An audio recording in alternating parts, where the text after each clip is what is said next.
Working principle of heat pump dryer. Heat pump dryer works based on reversed Carnot cycle. Refrigerant absorbs heat from ambient environment and then be processed by the compressor to high temperature and high pressure gas.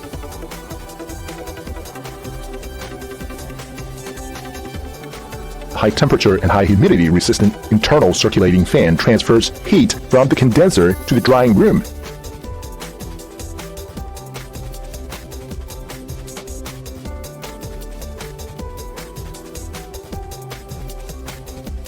Forming a circulating hot air in the drying room to evaporate the moisture in raw material, and the water vapor is discharged by the moisture exhaust system. Benefits of heat pump dryer.